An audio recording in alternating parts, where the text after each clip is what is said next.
आपको इल्म है कि हम बटला हाउस चौक पर हैं और आज का हमारा मुद्दा यही है कि कुछ दिन पहले अभी करीब में होने वाले इलेक्शन के बारे में हम लोगों से जानकारी हासिल करेंगे। काम तो जिस बहुत तरीके अच्छा कर रहे हैं वो। बाकी ये है कि जो आवाम चाहती है उसके हिसाब से काम नहीं हो पा रहा। उसकी हिसाब से जो आवाम चाहती है उसके हिसाब से काम नहीं हो पा रहा है। आवाम क्या चाहती है? गलियों में सफाई हो, सीवर बिल्कुल सही लगे, जिसके जगह खुले में उस वहाँ पे नया सीवर लगे। आवाम की मर्जी ये है, अगर गिर जाए तो उसका क्या हाल होगा? बुरा हाल होगा। मैंने एक दफ़ा कहा था कि भाई सीवर खराब हो गया है। उन्होंने कहा कोई बात नहीं, गिरने दो। जो उनके नुमाइंदे हैं, मुझे कहा उन्होंने, हालांकि मैं उसके साथ रहा हूँ। जितना मैंने साथ दिया है दानिश का, इतना किसी ने नहीं दिया। एक मैं, एक गुड्डू त्यागी, हमने बड़ा साथ दिया इनका। वो कमल लगा इंशाअल्लाह। बाकी हम तो बोलेंगे काम करो, ढंग से काम करो, बस। अल्लाह अल्लाह खैर। जैसा कि आप जानते हैं इस वक्त मैं बटला हाउस पर मौजूद हूँ, बटला हाउस चौक पर, और हमारी आज की मंशा यही है कि कौंसलर के इलेक्शन होने जा रहे हैं। लोगों की, आवाम की राय जानना चाहते हैं हम कि किस तरीके से कहाँ इलेक्शन जाएगा, उनके मन में क्या है। सिटिंग कौंसलर जो है उससे मुतमईन हैं लोग या नहीं मुतमईन है, तब्दीली चाहेंगे, क्या करना चाहेंगे, कोई शिकायत हो, शिकवे शिकायत हो वो भी रख सकते हैं। आइए इस सिलसिले में हम आवाम से यहाँ पर बात करने की कोशिश करेंगे। सर, जिस तरीके से आप सुन ही रहे हैं कि सिटिंग कौंसलर के बारे में हम आवाम की राय जानना चाह रहे हैं, उसके बारे में आपकी क्या राय है? देखो, एक तो यहाँ पर कमेटी की सबसे बड़ी प्रॉब्लम है जो गरीब को परेशान किया जा रहा है, और दूसरी चीज़ यहाँ की जाम की बड़ी प्रॉब्लम है। बैटरी रिक्शों पे पाबंदी लगाई जाए, भाई यही हमारी एक आरजू है। नहीं, आप मुतमईन हैं सिटिंग कौंसलर से? मुतमईन तो होना पड़ेगा ना, जब तक वो हैं। नहीं, ये नहीं है। क्या कोई प्रेशर है आप पे? क्यों मुतमईन होना पड़ेगा? अपने मन की प्रेशर बात क्या, देखो, बताओ। जब कोई नया युवा आएगा तो हमें भी कुछ नया सीखने को मिलेगा। अच्छा, यानी कि दबी ज़बान से आप तब्दीली चाहते हैं, ठीक जी है। जी। चलिए अब हम दूसरे भाई से कोशिश करेंगे जानने की, क्या मन में है आपके, क्या तब्दीली के मन में है या आप सिटिंग काउंसलर को बनाना चाहते हैं? क्या उनसे परेशानी है, कोई शिकायतें हैं, बताइए। जी, काउंसलर बदले ना बदले, मुतमईन की बात नहीं है। ओखला हल्के के काउंसलर हैं बटला जाकिर नगर के। लॉकडाउन अभी ख़त्म हुआ है, सब लॉकडाउन के मारे हुए हैं, काम धंधे नहीं है मार्केट में। एमसीडी काउंसलर के हाथ में आती है। ये 4-6 पुलिस वाले आ जाते हैं बिना गाड़ी के, बिना ट्रक के। रोज़ की एमसीडी आ रही है, मार्केट ख़राब कर जाते हैं, काम धंधे बिल्कुल नहीं है। यहाँ की पब्लिक तो बोलेगी नहीं, पब्लिक में ना जान है, मरी हुई पब्लिक है यहाँ की। और काउंसलर अपने निकल के नहीं आते, उनके चेले चपाटे हैं, एक दो वो परेशान भी करते हैं लोगों को। यहाँ पर भाई पब्लिक कोई नहीं बोलेगी। आप किसी से भी बात करेंगे, चाहे काउंसलर हो, विधायक हो, एक्स एमएलए हो, कोई भी हो, सब अपनी अपनी जगह सही हैं, कोई गलत नहीं करता, बस उनके आगे पीछे वाले लोग गलत करते हैं। और एमसीडी काउंसलर के हाथ में, एमसीडी रोक, ये कमेटी रोके, काउंसलर साहब रोक सकते हैं। यानी आप चाहते हैं जो कमेटी आती है वो ना आए? बिल्कुल, बाजार में काम नहीं है, लोग बाग परेशान हैं। वो थोड़ा बहुत काम चल रहा है वो कमेटी रुकवा देती है? बिल्कुल ख़त्म कर जाती है, रुकवा क्या देती है, बिल्कुल ख़त्म हो जाता है बाज़ार।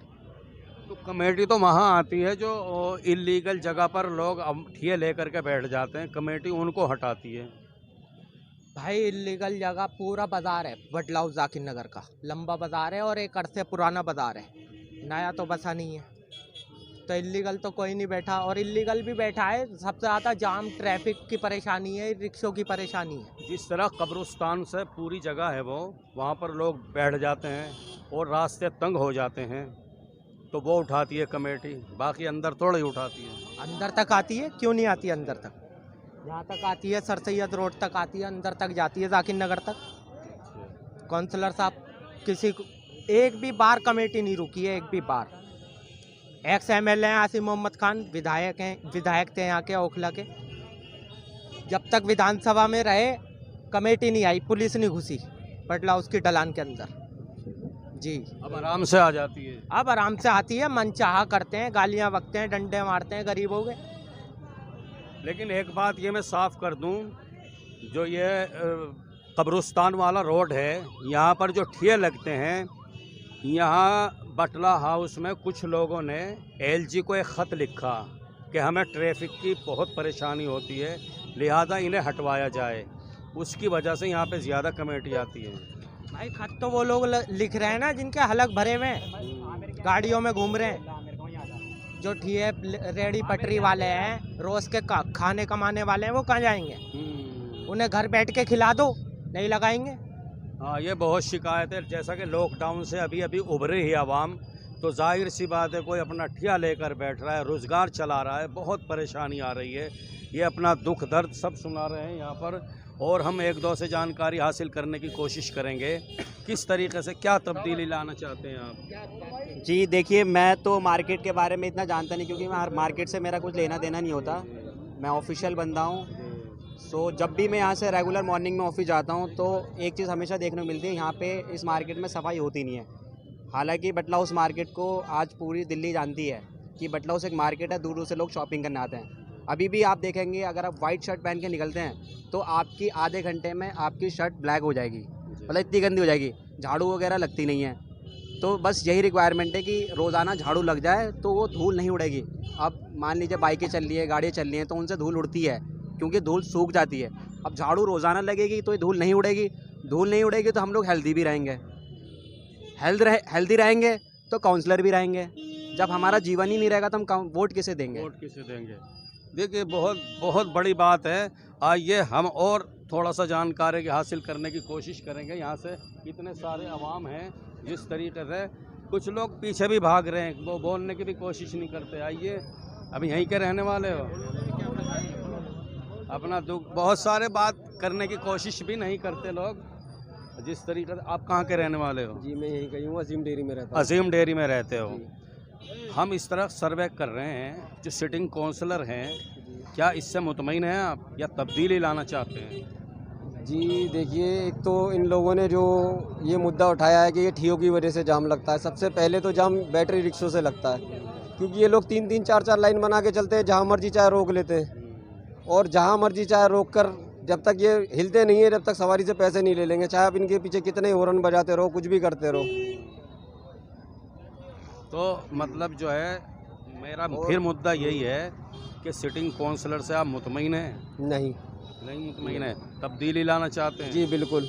चलिए, और कोई बोलेगा? तो हमने बहुत सारे लोगों से यहाँ पूरी मार्केट में जो गुफ्तगू की, बातें की, जैसा कि आप सुन रहे हैं। यहाँ पर दबी ज़ुबान में भले ही ना कोई कहे खुल करके, लेकिन दबी ज़ुबान में उनका मुद्दा, उनके लब्बो लुबाब बातों का यही निकलता है कि ये सिटिंग एमएलए से बहुत नाराज़ हैं। जाहिर सी बात है, कोई सफाई का मुद्दा उठा रहा है, कोई और बहुत सारी प्रॉब्लम गिना रहा है, रोज़ी रोज़गार का मसला उठा रहा है। इन्होंने जो फुटपाथ बनाई है, ये जो फुटपाथ बनाई है उसमें पब्लिक तो चलती नहीं है, क्योंकि ना तो वो इतनी चौड़ी है कि उसमें 2 आदमी भी एक साथ चल सकें। ये तो सिर्फ जगह तंग करने की वजह से इन्होंने फुटपाथ बनाई है और बीच में डिवाइडर लगा दिया। रोड जो पहले चौड़ा था वो अब चौड़ा रहा ही नहीं। लेकिन ठिये फिर भी लग रहे हैं ना? ठिये लग रहे हैं, अब गरीब आदमी कहाँ जाएगा? उनके लिए रोज़गार के लिए कहीं बंदोबस्त करना चाहिए आपको। ठिये तो एक ज़माने से लगते आ रहे हैं।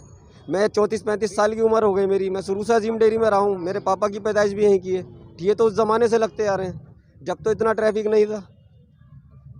बहुत आवाम बहुत गुस्से में है इस वक्त और भरी पड़ी है, और जाहिर सी बात है गुस्सा वाजिब भी है।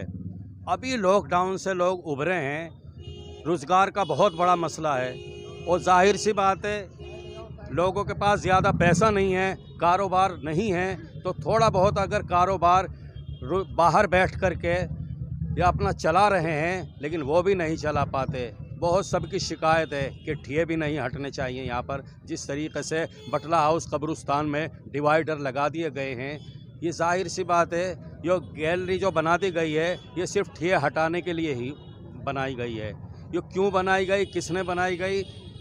और यहाँ पे अंदर जो जाकिर नगर में रहते हैं, एक चीज़ और आवाम के सामने मैं पेश कर दूँ कि यहाँ पर एक ख़त लिखा गया एलजी को, और बहुत सारी परेशानियाँ गिनाई गई। सड़कों की परेशानियाँ, नाले की परेशानियाँ, सफाई सुथराई की परेशानियाँ, लेकिन एक और मसला ट्रैफिक का। लेकिन लोगों के दिमाग में ये है कि ट्रैफिक ये जो ई रिक्शा वाले होते हैं इनकी वजह से ज़्यादा लगता है, ना कि ठियों की वजह से। इन्हीं अल्फाज के साथ कैमरामैन अली के साथ मैं Arshad Khan, the news India live से।